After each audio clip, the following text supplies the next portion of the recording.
I said, hi, Gail. Oh, sorry, I just stepped back.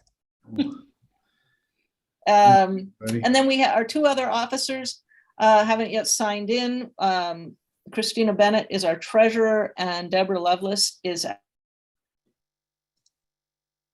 And actually, you need to unmute yourself because I just Mike just muted me because I'm talking too much.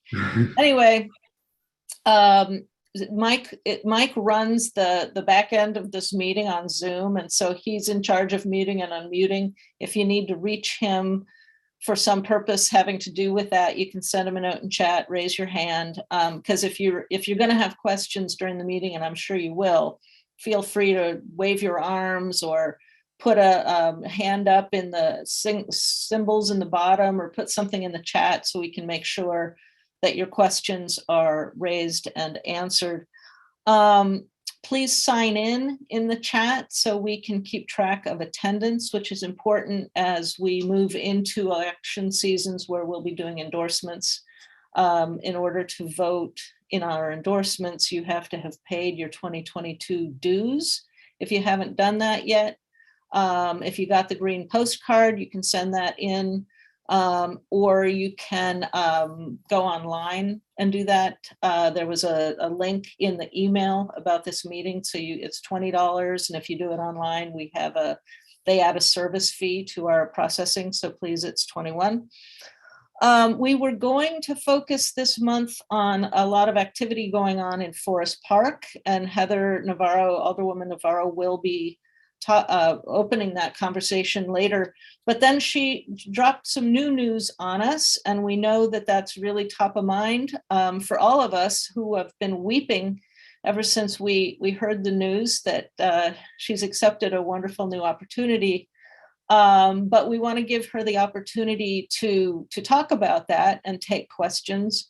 And then we also will have her and our committee people share, what are the plans for us that we know of coming up. So how do we move forward in this kind of new reality? So with that, I'll hand it off to Heather.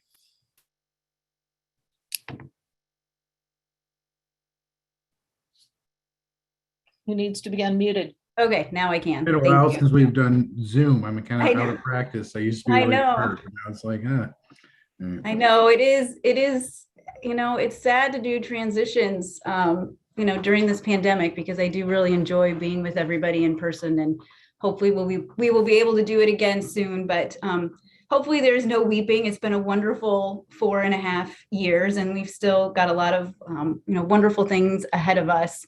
I know it's there's some unknown, but I'm really uplifted by a lot of the things that are happening, and I can talk about those in a little bit. But first, I just want to thank all of you for this wonderful privilege to represent the 28th Ward. When I moved into the ward 18 years ago and started raising my family, I had no idea that it would lead me here, especially to a Zoom meeting. But I just had no idea that I would be serving as your alderperson, but I'm extremely grateful. It has been a great privilege to work for my neighborhood and my community in this role. And first, I just want to thank some of the folks who made this possible. And I know there are so many, and I'm not going to remember everybody, but I do want to especially thank Art Perry, who welcomed me into my first home on Westminster Place and has been a mentor and a friend ever since.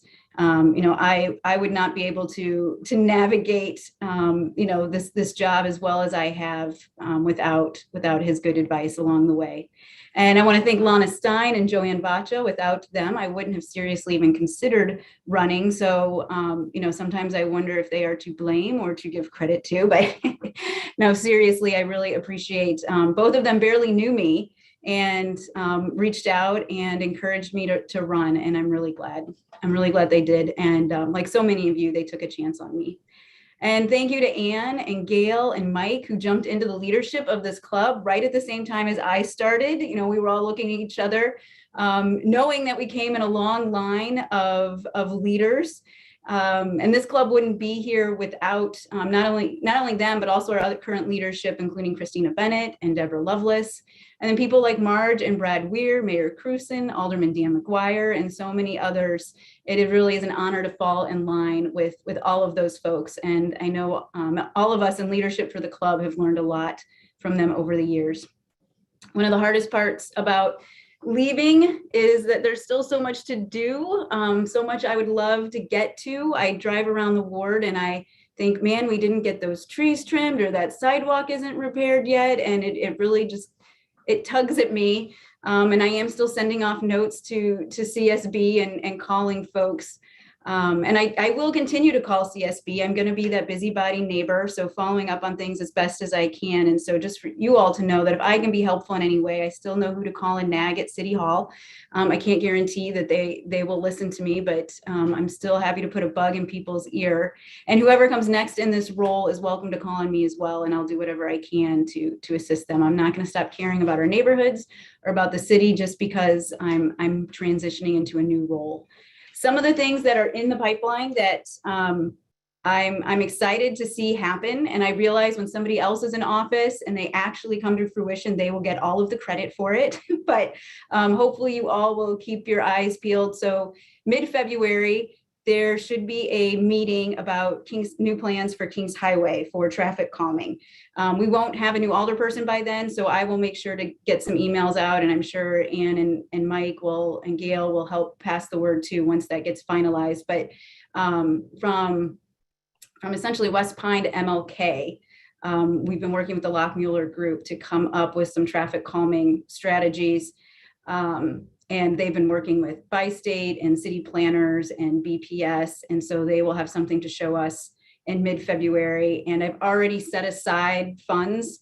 I obviously can't spend money when I'm not in office, but I'm trying to tee up as many things as I can. So there's already a chunk of money, about $100,000 set aside to help put some of those pieces into action. And that's also stretches into the 18th ward as well. And I've been working with Alderwoman Peel on some things going south from there as well. So excited that we should see some movement and some improvements on Kings Highway, because I know that's been at the top of the agenda every meeting I go to, speeding on Kings Highway. And I've always said, my fear raising children in the Central West End was not that they were going to get kidnapped, but that they were going to get hit by somebody running a red light or speeding down Kings Highway, just trying to get to the park. So just know that that's still going to be important to me. I'm still going to stay on them and make sure that happens.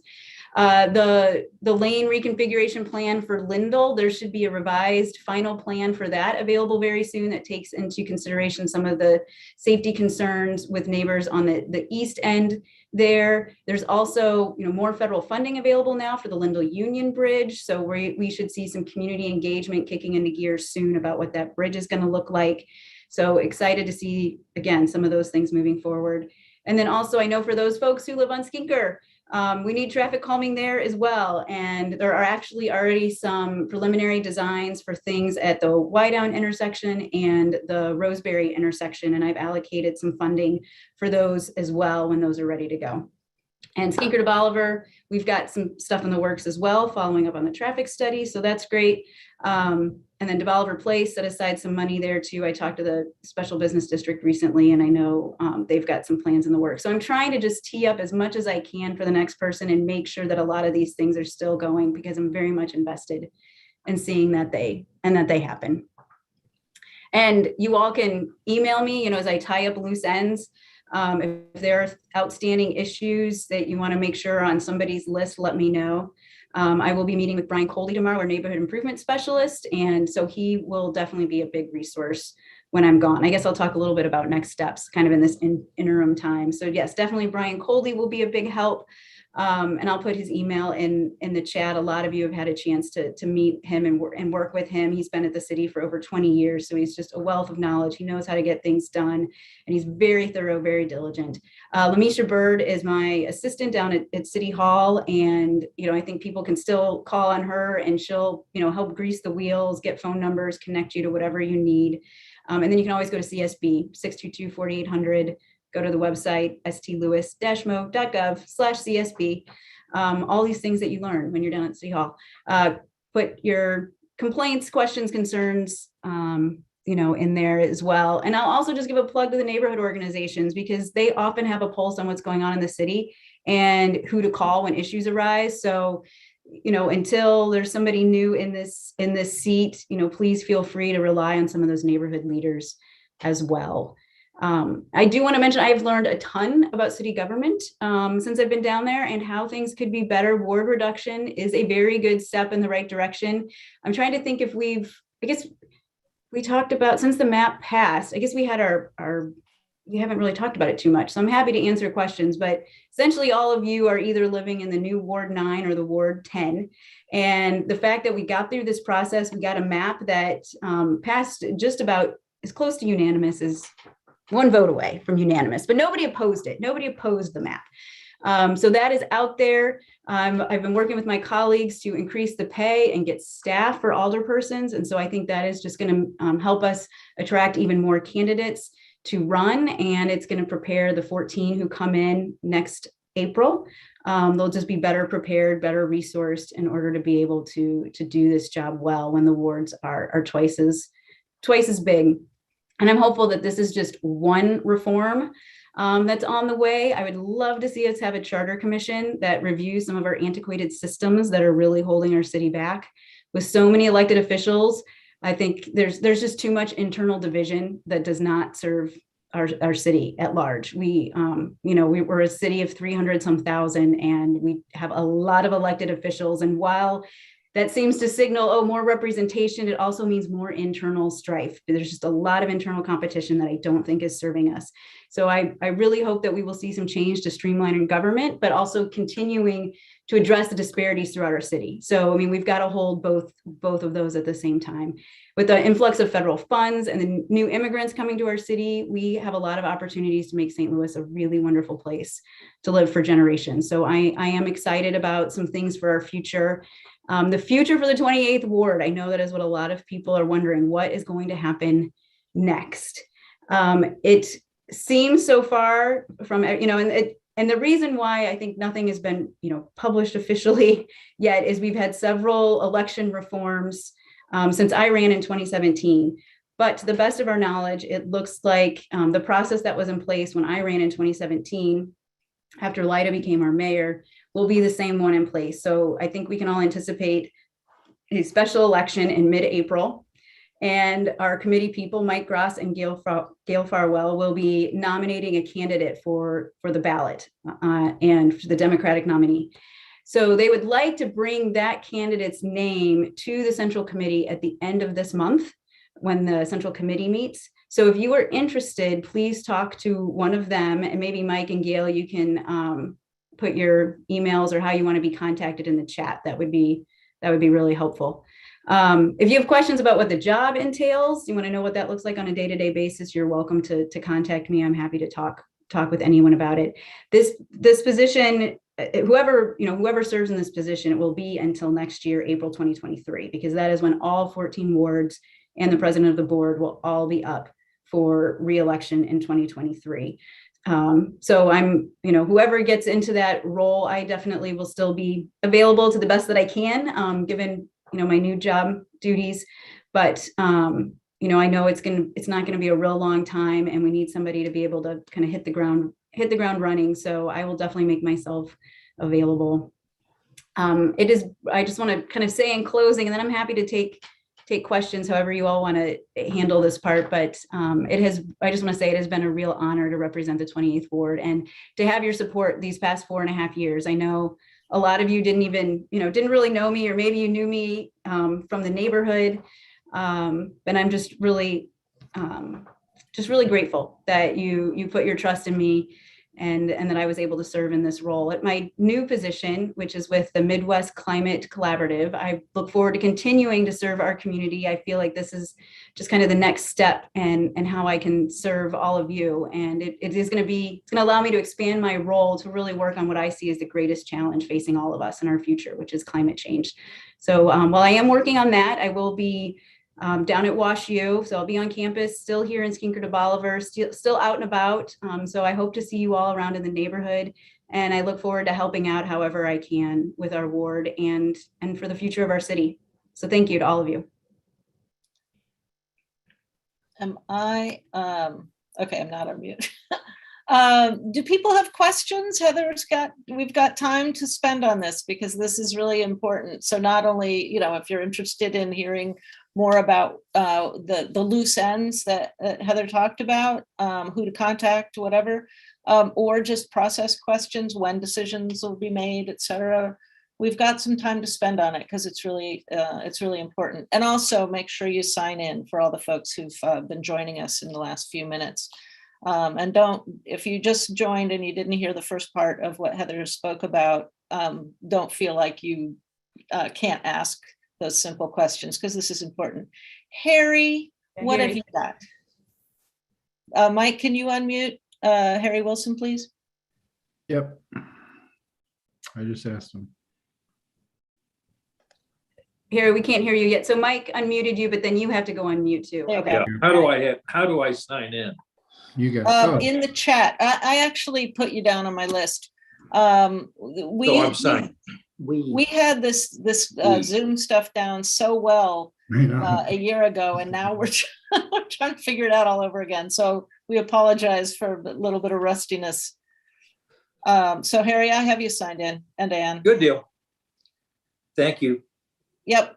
And if anybody, the other way people can raise their hands too, if you go down to the bottom of the screen, it says reactions, and then you can choose raise hand, because I know not everybody fits on one screen, so feel free to use that too. Oh, so so I did get a question here from Pat Deaton. What would your priorities be for spending federal funds in the 28th ward and in the city? I think a big part of the federal funds around infrastructure, I think, is so important. And especially as I look at things with a climate resiliency lens, we have so many major streets here, whether it's Kings Highway, Skinker, we've got the 2 bridges at Union and Lindell. And I think we've got a lot of opportunity not only to upgrade those, but to also think about multiple modes of transportation. And so, we worked on Union and helped make those bike lanes a little bit better for everybody. And so infrastructure is a big one there. I would say parks as well. Forest Park is pretty well financed as it is, but I would say making sure that Forest Park is connected to our other green spaces is really important. But really, the infrastructure is a big one. Affordable housing is a real big issue in the city of St. Louis as well. And so I think making sure that we've got a diversity of housing options available. Workforce housing is a big one. So I think, being able to put more funding there is important.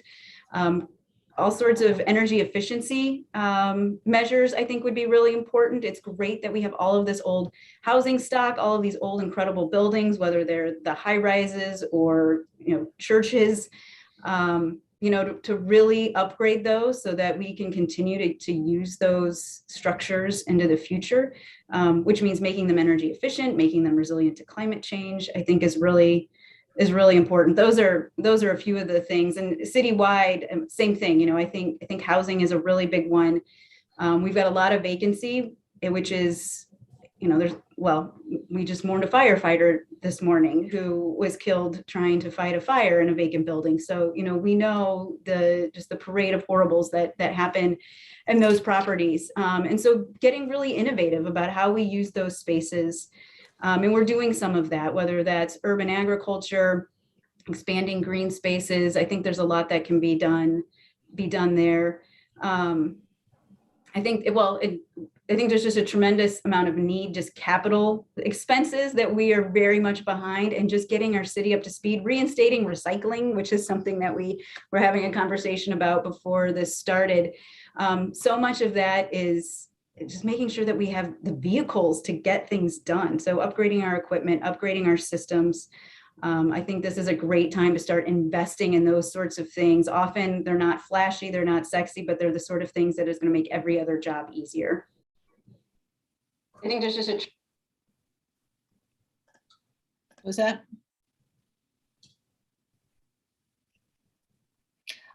Do other folks have questions either about Heather and her jobs, loose ends, or any questions for our committee people relating to what's next?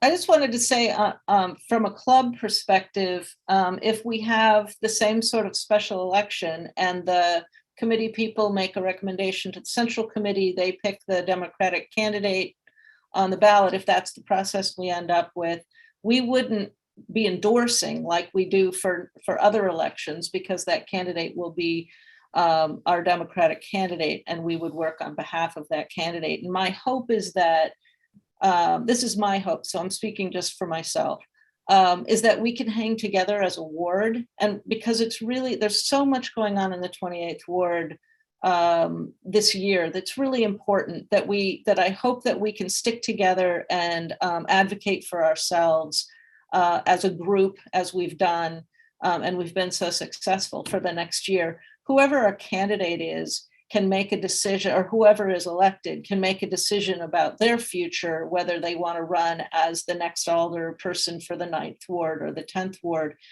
But for me, myself, I don't see us picking a fight with either of the sitting alder people in the roles that may be competing for those seats. So for the work that I intend to do moving forward, it's really about representing the interests of the 28th ward and our constituency over the next year, and then letting whoever's competing for those seats in the following year, giving them a forum to introduce themselves more fully to us, and letting us evaluate them with fresh eyes in terms of their ability to be our representative. And so it's not picking a fight for the future, but really representing us well for the next 12 months. That's my agenda about it. So others may have other opinions, and we'll have those conversations, but that's really where I am.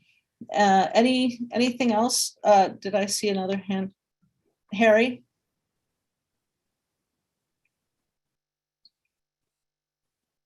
Mike, Who will make the decision as to who the next older person nominee will be? Precisely who? What the process will go, that the Democratic Central Committee will have a vote on their next election, which would be January 29th. And any committee member is free to nominate somebody at that meeting. And usually the committee people, just being frankly, tradition, etc., the committee people from the ward of the vacating alderperson will nominate people, and out of courtesy, people will represent that. But I know we have some folks on the line that can remember where maybe there was a fight, and that they had to go to the central committee and make sure that the committee did abide by the requests of the 28th ward committee people, and that it was all the people, and we got to do it. And I think that the ward really appreciated that kind of like strength going in front of the committee to say no, that we're going to pick it. So hopefully Gail and I will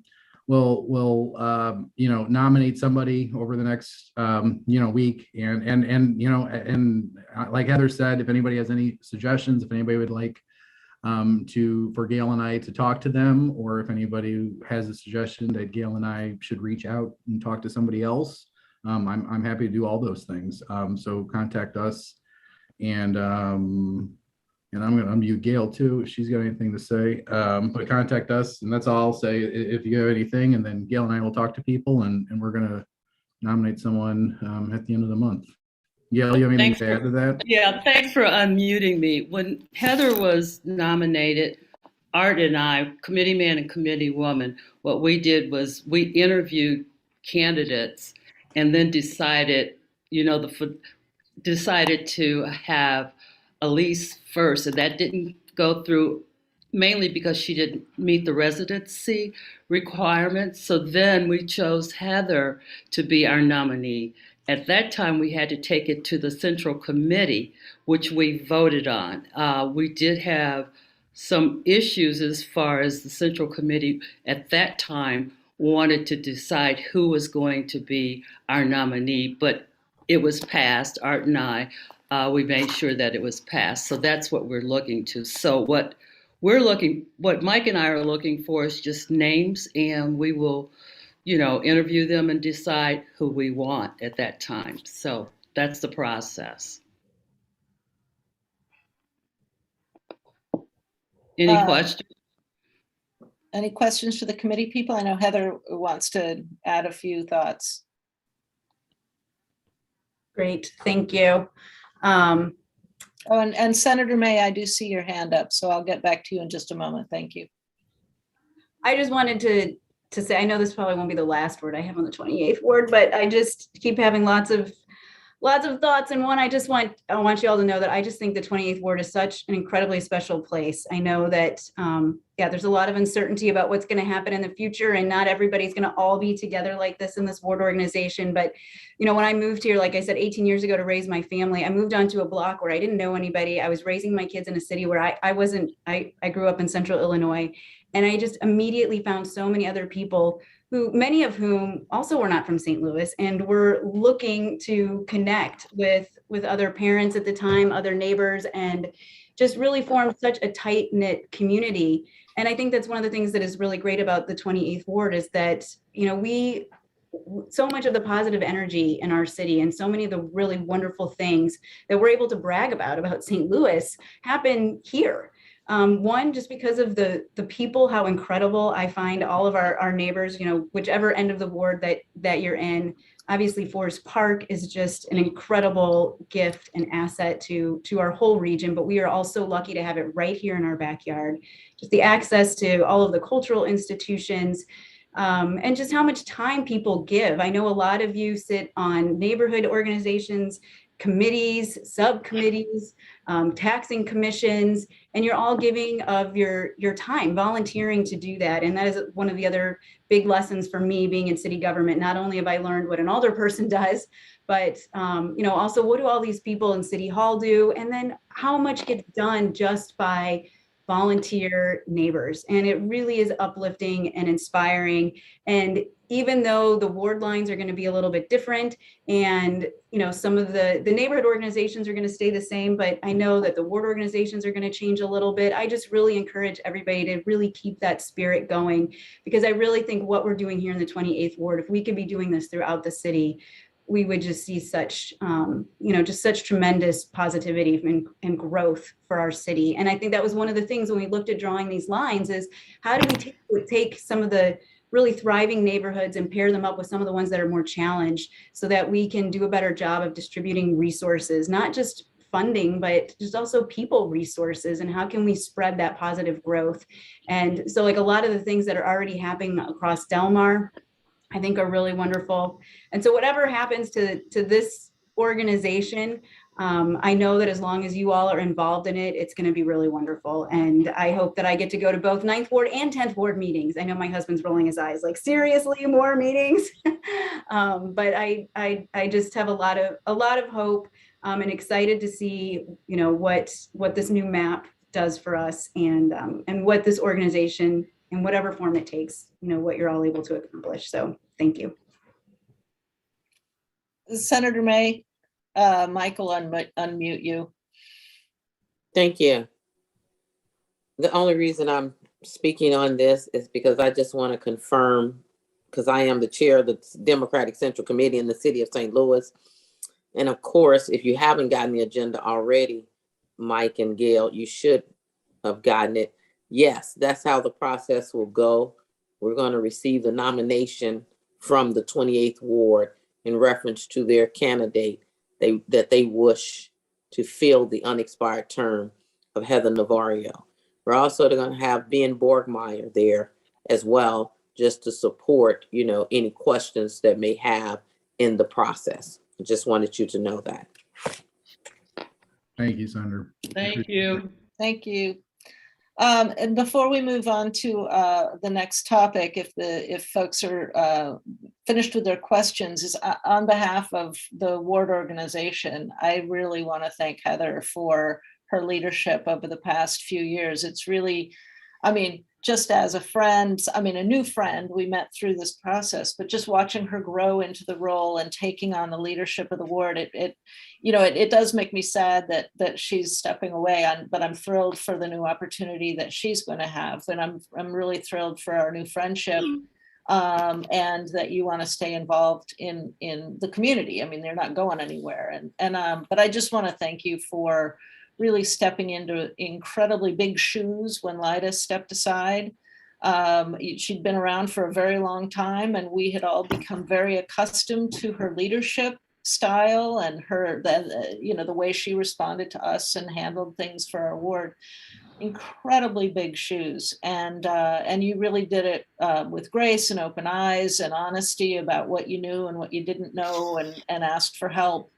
And it was really in a lovely, lovely way that you were both, the dual roles, I think, as I experience it, as policymaker, the city hall stuff, but also the public servant. And that is such a huge, huge role that sometimes can be overlooked with people, when we think, what are you going to do as alderperson at City Hall, but really just handling community needs, responding to constituents, taking care of the dumpsters and the potholes and the tree limbs and the day-to-day stuff that doesn't sound very fun, but is really, you are our representative in the city, and there are other routes that we can take, but you really represented us well, and I just wanted to thank you for that. You'll be missed.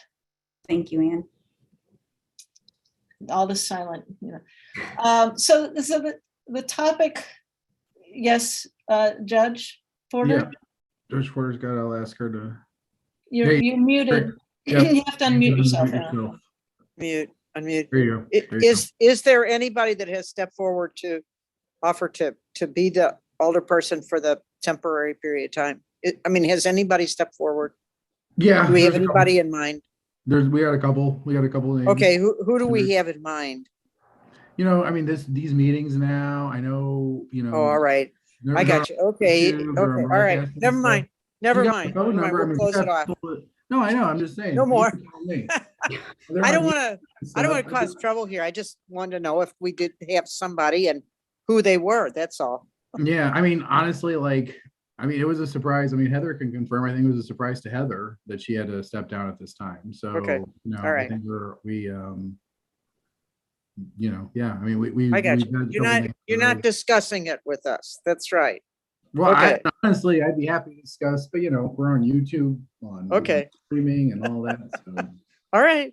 Good night. But I want to encourage you, if anybody here, if it's not you who'd like to run, if you know of someone who might be interested, feel free to reach out. If there's someone who you think might want to run and you really don't want them to run, that feedback is helpful to Mike and Gail too. Sure. Even if you don't know the names, maybe you know of someone who you suspect, like absolutely Ann's the worst, that kind of thing. No, I'm just kidding. But feel free to be in touch with, as members of the ward organization, you should feel free to contact Mike directly and have as much of a conversation as is possible to have. Whatever you want to say, feel free. They are also elected representatives in a different role, but we do elect them, and you should feel free to reach out to them and share whatever it is you want to share. Honestly, you elect us, and this is like one of our only main jobs. So, by all means, I hope that a lot of people on this meeting did vote for me, and you voted me for this. So, and Gail put her number in the chat too. So reach out to both of us and let us know any thoughts. Thank you. Now we're going to move on to the substance of the meeting that didn't have to do with this topic. And that is just real quick. Alana, are you raising your hand? It's kind of up there. Are you waving? You're up. Yes. There you go. You're unmuted if you. Okay. I'm just here. I wanted to see Heather's last board appearance, as it were, and wish her well publicly as well as privately. And besides, this way I get to see my house. Because she lives. Yes. And her Christmas decorations that are sticking around. Yeah. Thank you, Lana. And it's nice to see you. It's very nice to see you for that. Wonderful. Thank you. Thank you. I just get older and grayer, so. Don't we all? Heather, do you want to transition to the conversation about what's new in Forest Park? There's a lot of cool stuff and our input is wanted. And also I just saw Kate signed in. If you haven't signed in yet in the chat, please do. Thank you. And I need to, for personal reasons, I'm out of town with family members and I need to sign off and I apologize for that. But I'm keeping people out of the hotel room, so I need to be respectful to them. So it's great to see you all. And good luck. See you later. Thank you. All right, bye-bye. So tonight's topic that we selected, I think last month before we knew about the news about my next steps, we wanted to share some updates about Forest Park. And so we have Cordell Whitlock, who's been waiting very patiently with us tonight to share with us an update about Steinberg. And then I will also share an update about what's going on with the planning for basketball courts in the park. So I'm going to turn it over to Cordell from Vector Communications. Mike, do you see? Oh, good. Yep, he's unmuted. And I think he's going to need to share his screen as well. So as long as that's available. So thank you so much, Cordell. We're excited to hear what's in the works. Heather, I really appreciate it, and I won't take up much of your time. And Cordell, I'm let me just see going to if- make you a co-host, so then you can share your own. Okay, screen, as opposed to letting everybody share their screens. okay. So there you go. All right, let me see if I can get this. So I work for a company called Vector Communications, and we are handling public engagement for the Steinberg Rink project. So can everybody see my lovely aerial of Steinberg? Folks see that? Okay, so this is Steinberg Rink. I assume everyone knows, but for those that don't know, this is the public ice skating rink located right down the hill across from BJC, right off Kings Highway. And since 1957, this has been the main public ice skating rink for the city of St. Louis. Well, in 1995, the Board of Aldermen passed the Forest Park Master Plan, and that plan specifically calls for Steinberg to be an all-season lighted all-purpose facility. So now, some 25 or 26 years later, that plan is actually coming to fruition. Forest Park Forever has hired 3 architectural firms, and we are right now in the public engagement phase with the hopes of having a preliminary design concept by May or June of this year. So, as I mentioned, we're in charge of public engagement, and Forest Park Forever has been stressing inclusion with this project. So we've reached out to a number of groups, including Pride St. Louis, Black Women Who Hike, Outdoor Afros St. Louis, Matthews Dickey. And the public engagement started in October, and now we are reaching out to wards and neighborhood associations. So in the chat, I am going to put in a link to a survey that hopefully you all can see. And what I'd like you to do right now is click on that survey, and you're going to see some options regarding what you would like to see at Steinberg year round. So right now, Steinberg obviously is open between November and March for skating.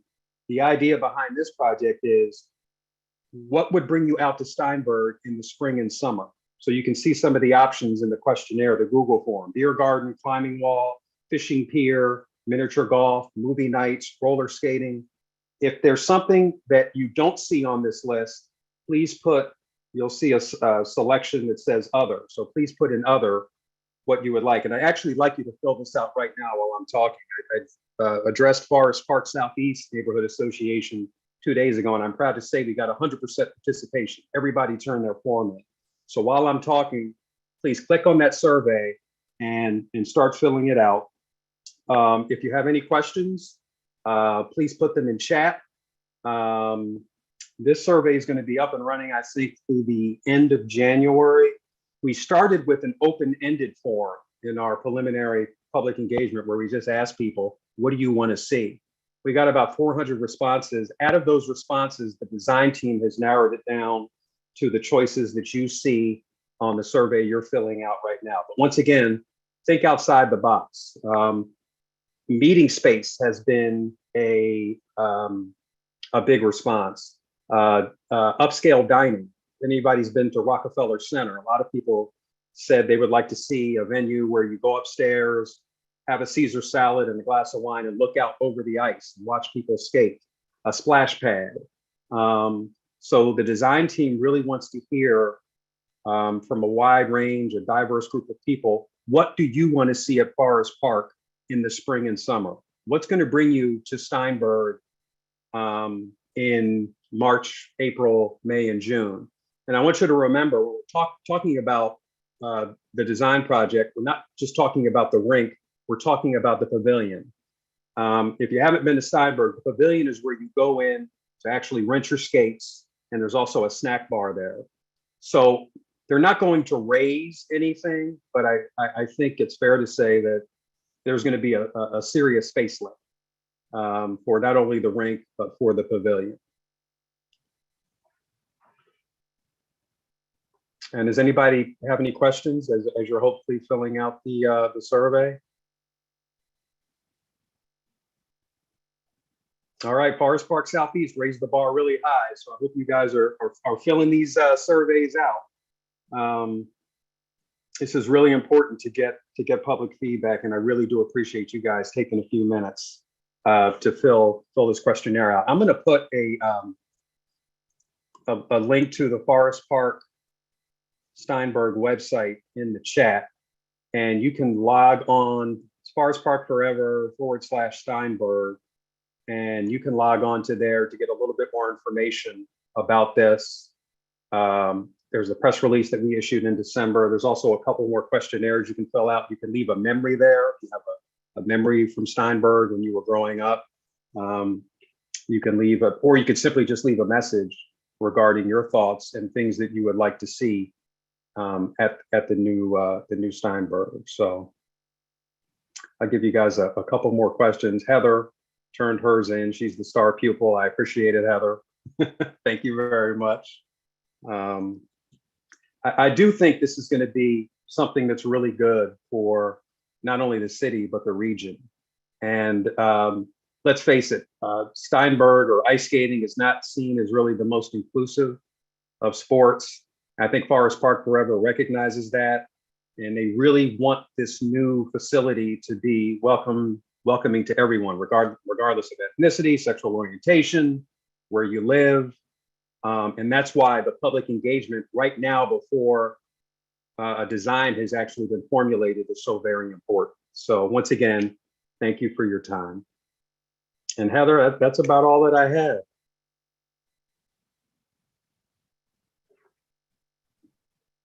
Great, thank you so much. And for anybody who hasn't gotten out there lately, I didn't realize how Steinberg, the building, is built into the hillside there, and it really is, just approach it from different angles. I've really come to appreciate the whole facility more since this project got started, and the Forest Park Advisory Board has been out there to the site taking a look at it, and just thinking about what's possible there is really exciting. So thank you for all your work on this, and I'm great to hear all of the different groups that have been engaged, because I know those of us here in this group, we think of Forest Park as our backyard because we can all just hop over there. But it really is a regional asset, and it's so important to hear from people from all over. So thank you so much for your work. And Heather, do me a favor. I know you're on your way out, but spread that link around. That are watching, spread that link around to friends or family, anybody in your neighborhood. It takes about 2 to 3 minutes to fill out, but it's extremely important that we get as much feedback as possible.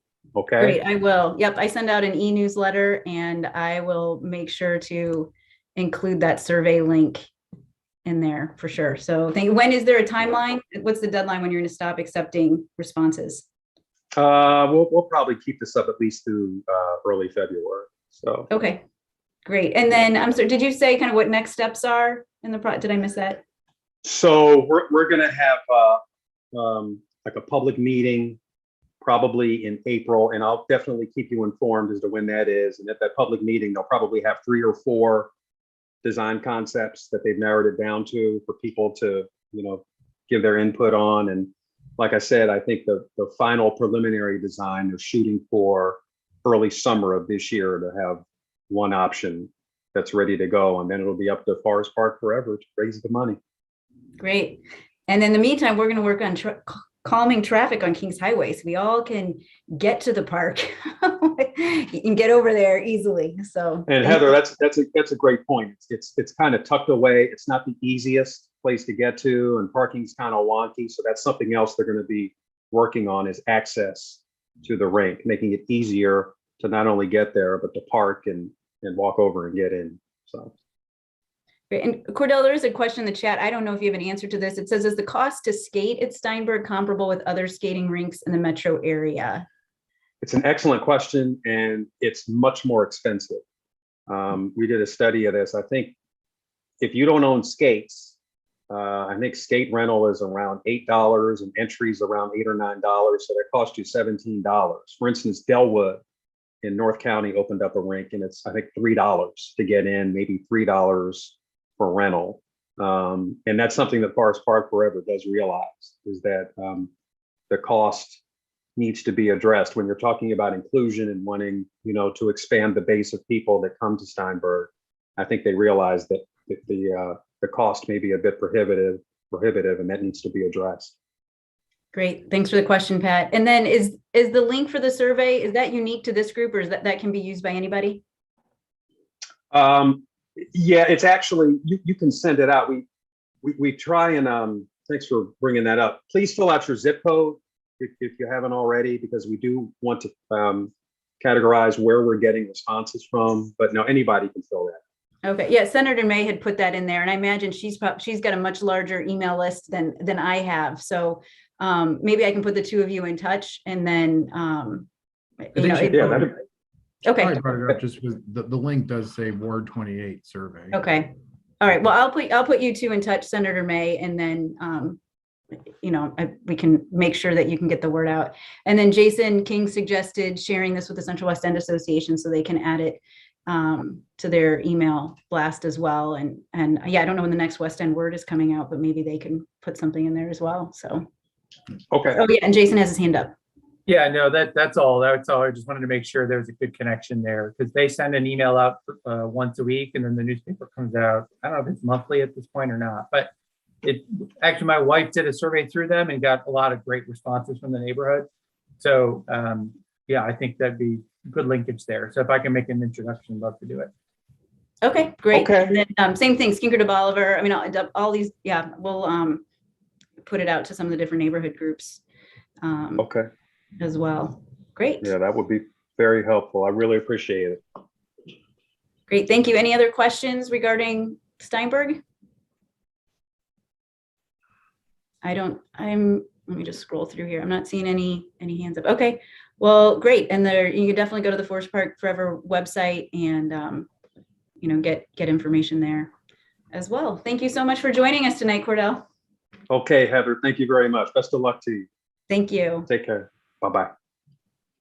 So then the other update, so the other sporting activity in the park, which I know there's been a lot of discussion about getting basketball courts in Forest Park. That seems to be kind of a glaring omission for a lot of folks. And I think it's appropriate as we talk about what's going on at the ice skating rink, what's going on with basketball courts. And I can tell you there have been a lot of folks talking about this. And before I got into office, I know that there were aldermen talking about this, and I immediately reached out to the Parks Department when I got elected and said, where are we with this? And they said, we know it's on the radar. And at one point there was a bill introduced to put courts in Forest Park. And I think this is just a great chance for folks to know a little bit more about how capital improvements in Forest Park happen.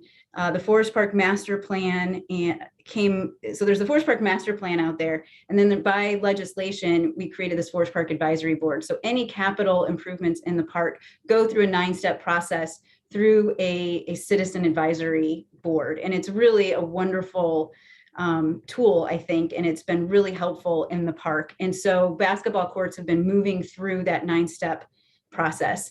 And so that's what I want to share with you all tonight.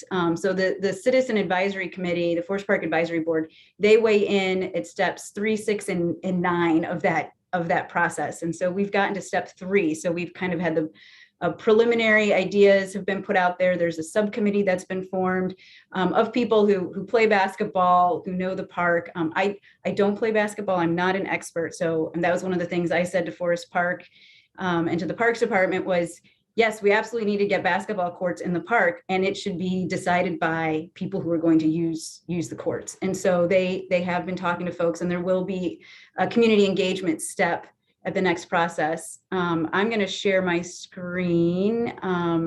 Mike, can you make me a co-host so I can do that?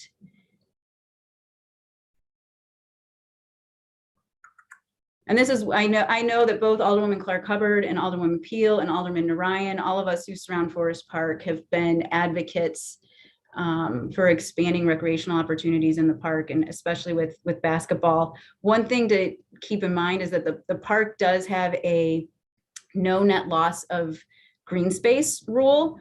So anytime a capital project is put forth, we have to think about loss of green space. Luckily, we've been able to make it up. When they took out, when Mayor Cruzen had Confederate Drive removed, that gave us some more green space to work with.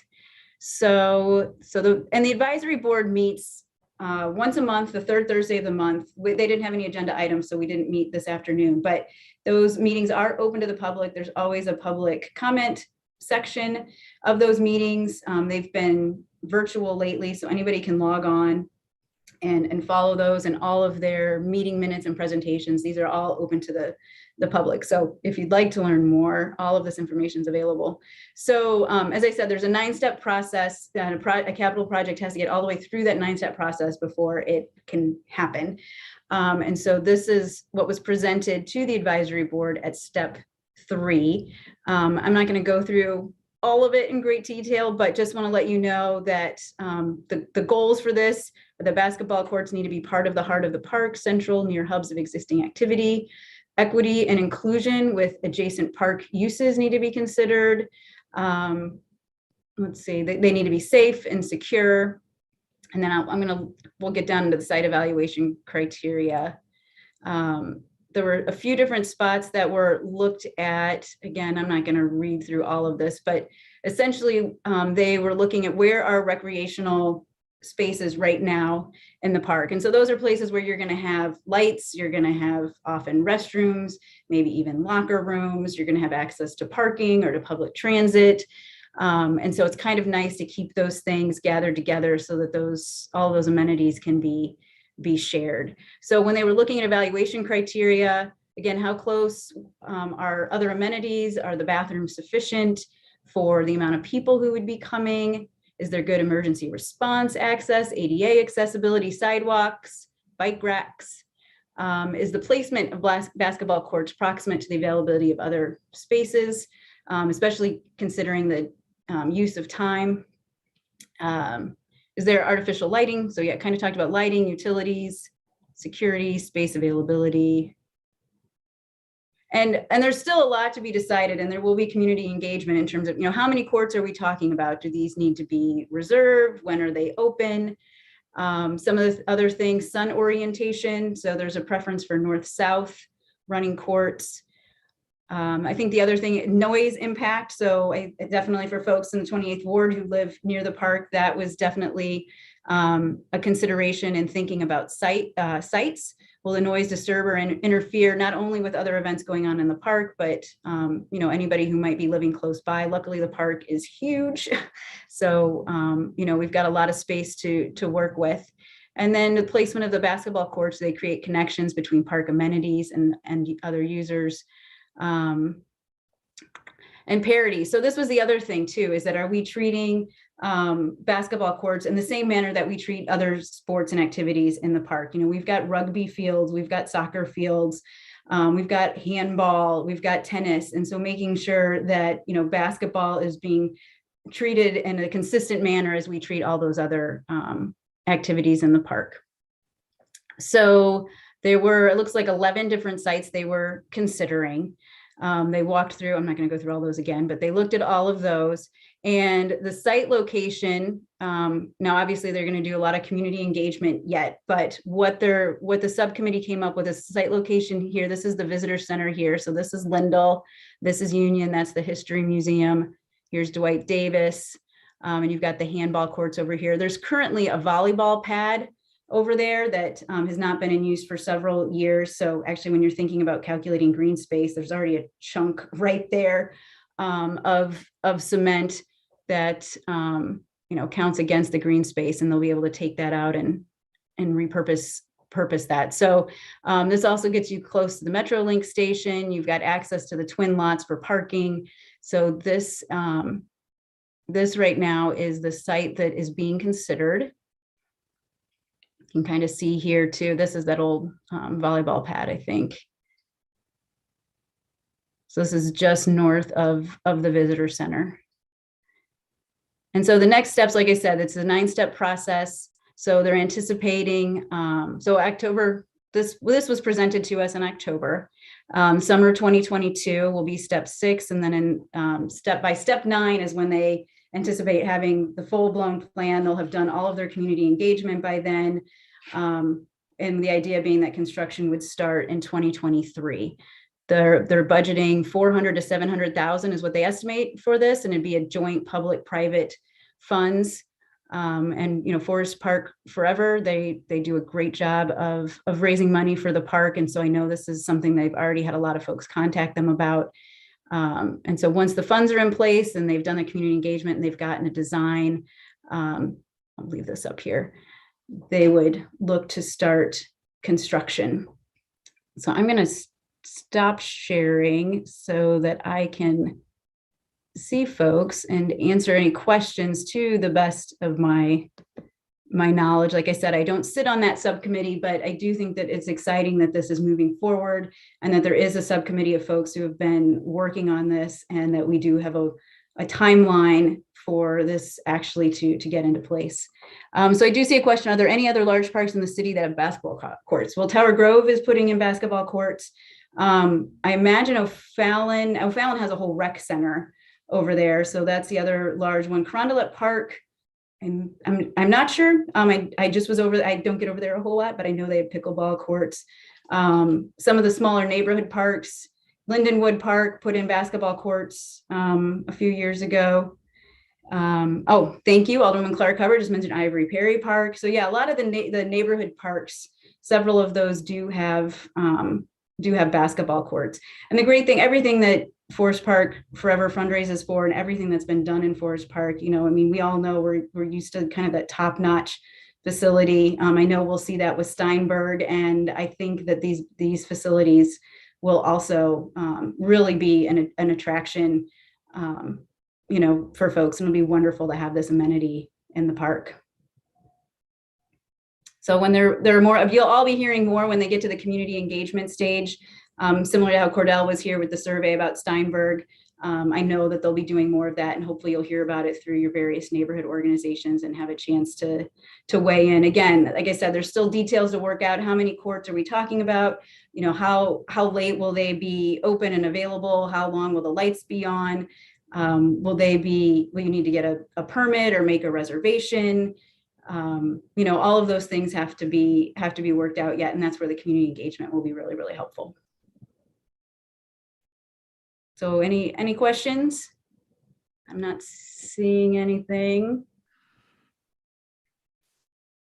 You're also attentive.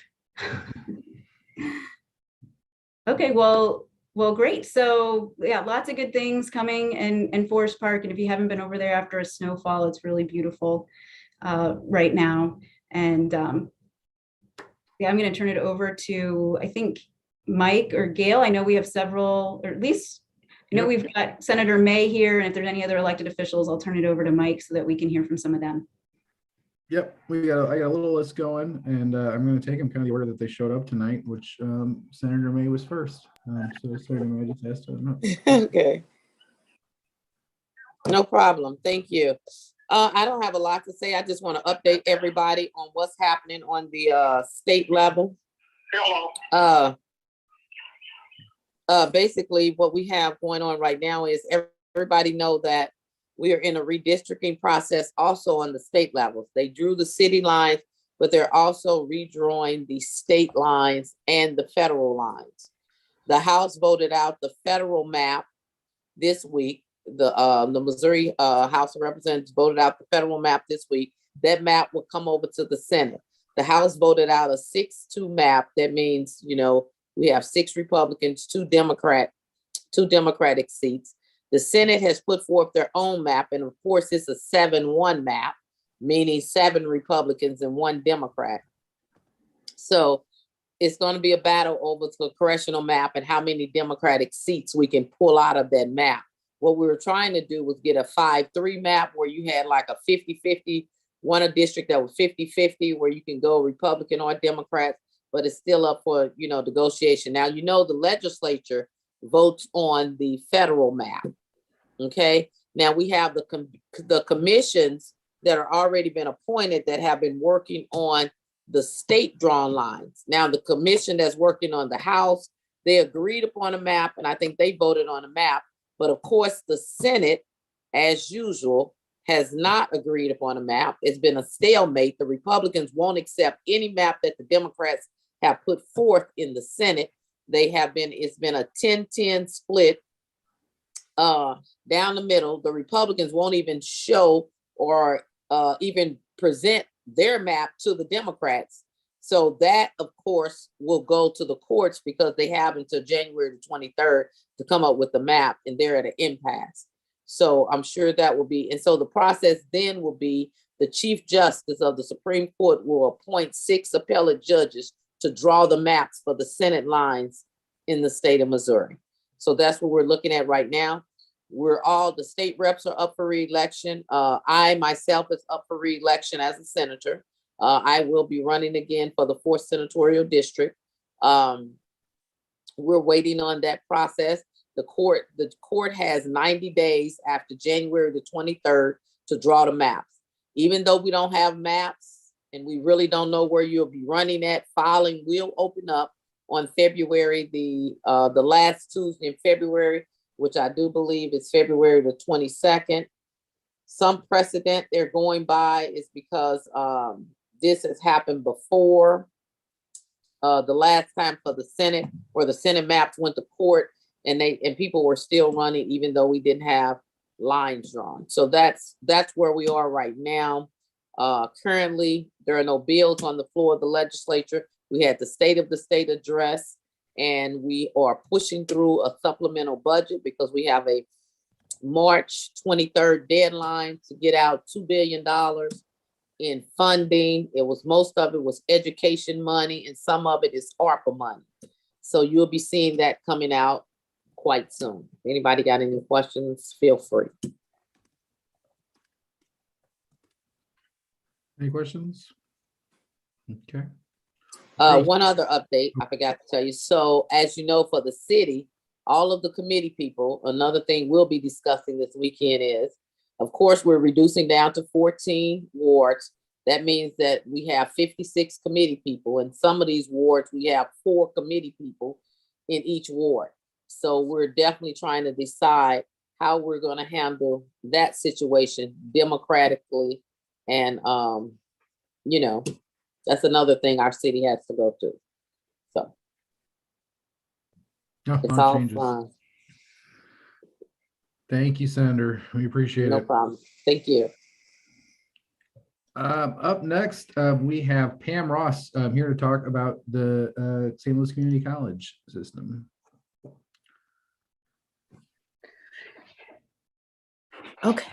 Okay. Am I on? Yep, we can hear you. Okay, so I just wanted to say we had a meeting tonight, and the new child care center is going to open in October of this year.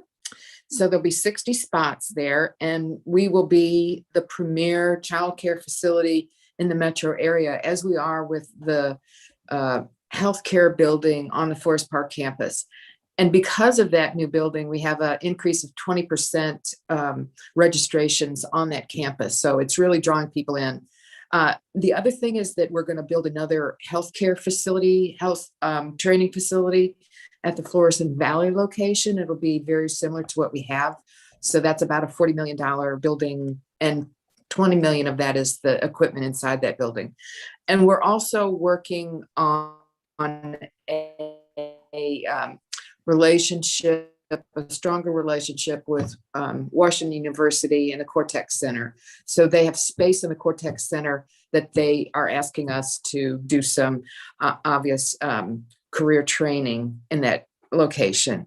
We're looking really at helping older students. We think that childcare will be important to those working parents who would like to come back, but they don't really have adequate childcare. If one person's working, the other one is going to school. And we also have $1 million in paid internships for our students.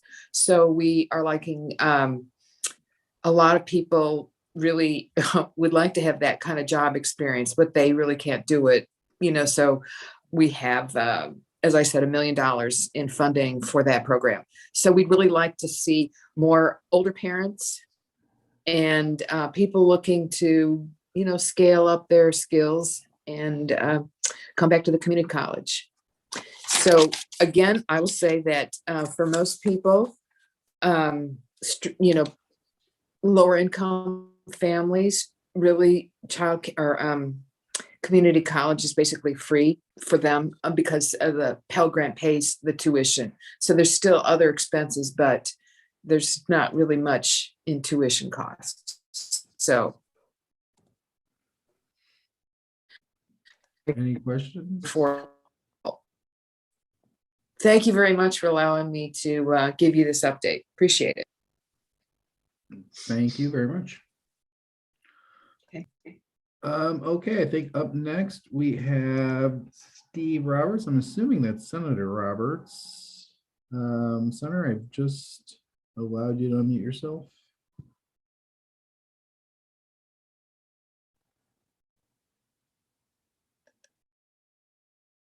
Senator Roberts. Going once. If you're around and you'd like to chat, text me, and if we're still on, we can try that again. And we have Shameen Clark Hubbard, Alderwoman Hubbard here. She doesn't have to talk. I don't want to put her on the spot, but if she'd like to say hello. Oh, sure. I did. I was just calling in to listen in and support my colleague, Alderwoman Navarro. So I didn't have anything really to say. Thank you for allowing me to say Happy New Year to everyone. And I'm looking forward to all the great things that are happening this year. Thank you very much for joining us tonight. We always allow any elected officials and candidates to speak at our meeting until there's been some sort of endorsement vote and we're focused. I believe we have Adele Taylor at the meeting, and I believe he's running for an office. So I'm going to let him introduce himself. Okay. Good evening, everyone. And Mike, thank you for the opportunity. I'll be very brief. I've been going door to door. Some of you know I was actually born and grew up in the 28th Ward at 463 Laurel. My family then moved over to the West End. So most of my adult life has actually been living in the city of St. Louis in the West End. A little bit about myself. I actually graduated Washington University with a degree in chemical engineering. I used to build water treatment equipment right here in St. Louis. And I think one of the primary pushes for me is, as we're about to spend so many millions of dollars on water treatment and billions of dollars on infrastructure spending, I think it's time that we should have a few more engineers in the legislature evaluating how we're spending the money and at least providing some transparency to that. So that's one of the things that I've been talking to folks about as I've been going door to door. And then another item that I've seen, and I know that this is on the Democratic agenda for this year, I definitely 100% believe that we need to make sure that we pass a budget and we put in place permanent funding for Medicaid expansion so that everyone gets the healthcare and the mental health care that they need.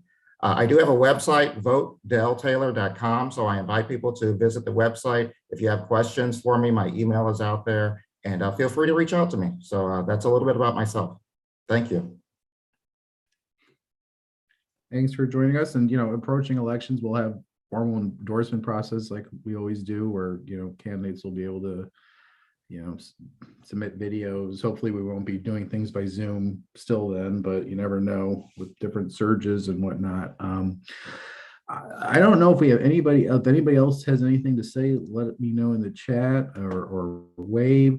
I will just say I did talk to Representative Kimberly Ann Collins right before the meeting, and she, as always, sends her well wishes. She did say, which I thought was really cool, you know, she always does that big toy drive for Christmas. And, you know, I talked to her a little bit before that about, you know, if she needed anything or any of that. And she was, you know, thought she did or whatever. But then when I just talked to her tonight, she told me that, you know, just like 28th Ward residents that get her newsletter. So this wasn't people that we reached out to. It wasn't like, you know, the 28th Ward reached out to it. It was just, you know, you folks that are getting her newsletter. Since she put that in the newsletter, she says that, you know, we really came through and like the whole toy drive was a big success, mainly because of 28th Ward residents, she said. So that made me feel proud. So thank you for, if anybody was here that helped her with that. But she sends her well wishes. And I also spoke recently to Representative Wiley Price, and he too sends his regards and wishes he can be here tonight. So that's all I had. I think Dr. Anderson, I'll let you unmute yourself. Yes, I'm a psychiatrist, and I've spent most of my life in the Central West End. We moved from North St. Louis to the Central West End when I was about 15, and my mom still lives in the Central West End in the same house. So she's going to be celebrating her 100th birthday next week. Oh wow, that's awesome. And I've been in private practice in psychiatry for about 36 years. And when I was in residency, I learned about something called cognitive therapy that was actually shown back in the 70s and 80s to be just as effective in treating depression as the leading antidepressants are, but it's a form of talk therapy. And I've been actually working on an app to try and make it available to more people over the last 10 years. But when the COVID-19 pandemic hit, it became clear that I needed to try and turn this toward that problem, because there are so many people who are suffering from anxiety and depression, and also people engaging in behaviors that are antithetical to good health.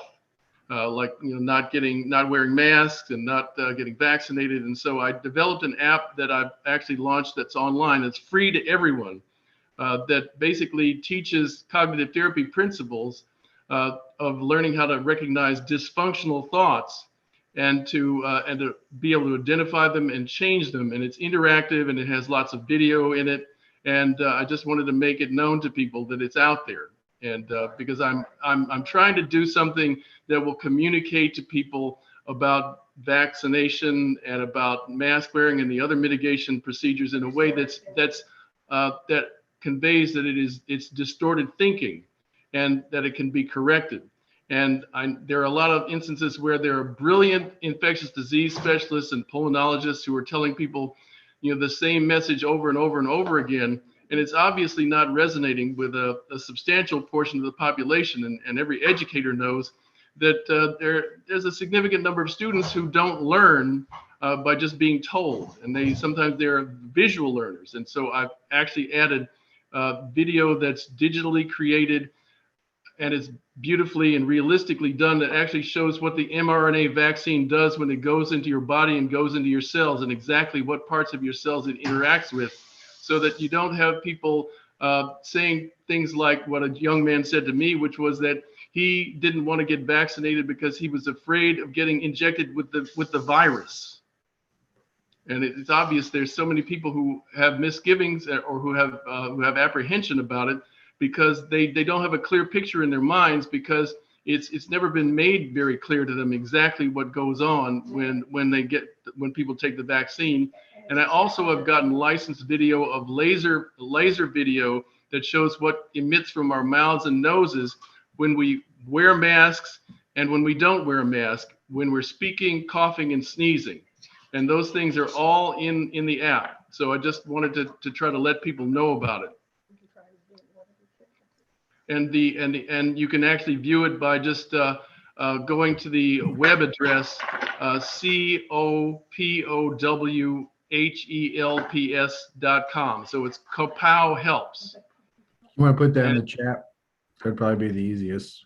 Then people can click on it. Sure, absolutely.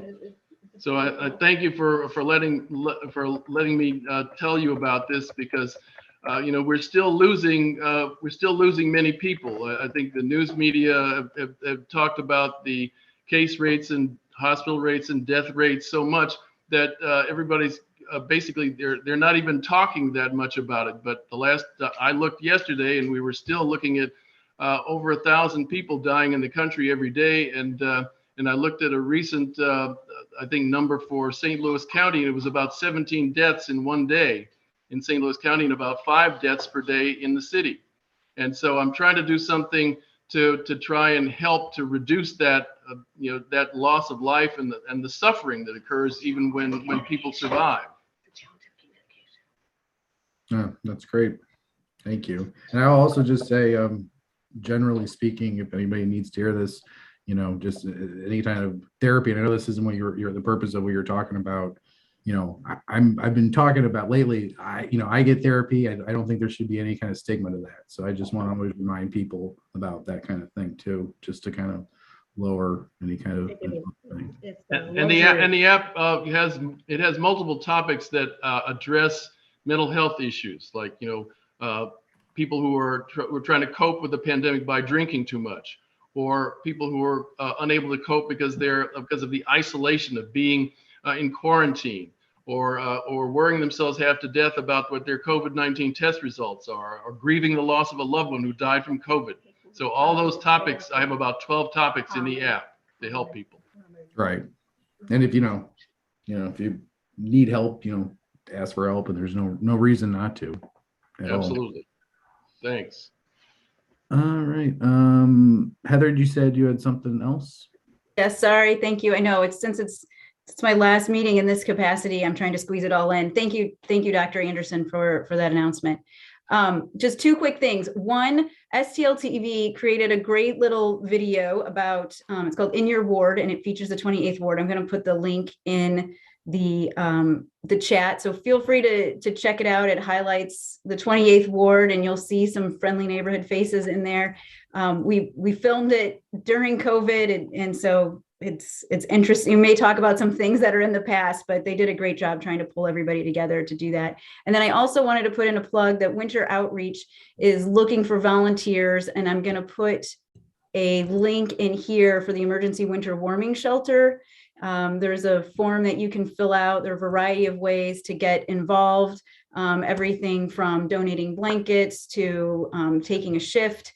So you can go to the link that I just put in there. It's a show me service link, and there's more information there, but we all know how cold it is these days, and we definitely have folks out there who do not have the shelter that they need. And so the more we can do to get them into shelter, at least immediately, and then also get them some services, the better off everyone will be. So please take a look at that link if you are able to help out in that way.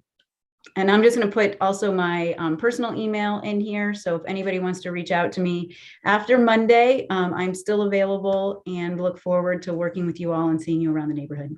Thanks.